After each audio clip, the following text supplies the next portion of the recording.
Olá, estudantes da primeira série! Nesse vídeo, nós vamos falar sobre radioatividade. Vamos lá?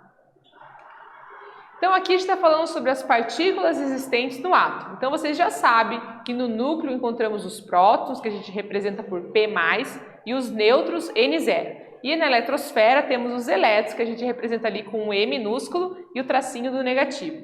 E aqui nessa imagem a gente tem uma representação, do nosso núcleo, o elétron, a distância entre eles. Temos também aqui mostrando, as subpartículas que estamos lá nos prótons, como os quarks, por exemplo. E a distância e o tamanho, que a gente tem uma longa distância, um longo espaço vazio aí entre o núcleo e a eletrosfera do nosso átomo. Os elementos químicos radioativos, então. Existem cerca de 90 elementos químicos que são estáveis, isto é, com o núcleo eletricamente estável. Conforme o número de prótons aumenta, o núcleo se torna instável, ou seja, elementos químicos que apresentam um número atômico igual ou superior a 84, ou seja, o seu Z lá é maior ou igual a 84, eles emitem radiações e são denominados elementos químicos radioativos. Então, lá no núcleo, é um fenômeno do núcleo, porque a gente tem uma grande quantidade de prótons, muitos prótons, um número atômico muito grande, um núcleo muito pesado, ele não é estável. E para tentar ficar mais leve e mais estável, ele vai emitir as suas radiações. Aqui a gente tem um comparativo, então, entre os núcleos. Então, um núcleo estável ali, tranquilo, e um núcleo aí com excesso de energia, os núcleos radioativos, ele vai ter emissão na forma de ondas eletromagnéticas que chamamos de radiação gama e emitidas na forma de partículas, como radiação alfa e radiação beta. E existem dois tipos de radioatividade.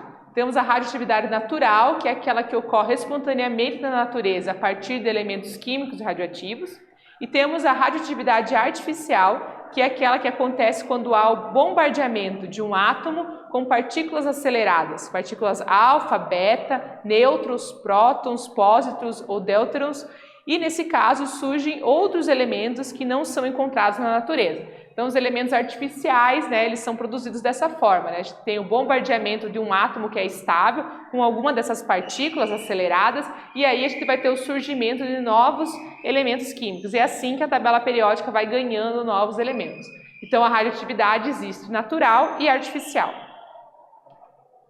Aqui a gente tem os elementos radioativos da tabela, A gente tem os elementos chamados de transurânicos, que são aqueles do 93 ao 118. E o nosso símbolo da radioatividade, aqui o nosso ventiladorzinho da radioatividade. Então temos os nossos elementos radioativos aqui. Agora a gente vai falar um pouquinho sobre as séries radioativas. Denomina-se série ou família de desintegração radioativa natural como sendo 3 cadeias de decaimento, que ocorre espontaneamente a partir de núcleos atômicos pesados e instáveis. Ao final do decaimento, é originado um núcleo estável. Para as 3 séries radioativas, todas terminam no chumbo. E aí, decaimento ocorre quando o núcleo dos isótopos instáveis são rompidos devido às instabilidades atômicas. E a gente tem, então, as séries naturais, a série do urânio, a série do actínio ou do urânio 235 e a série do tório.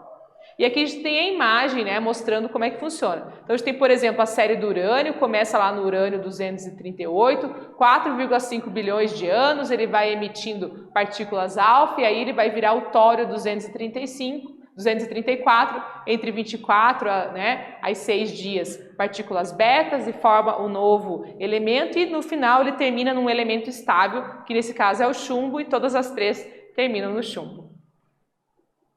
Nesse vídeo, nós falamos sobre radioatividade. Espero que vocês tenham gostado e até breve!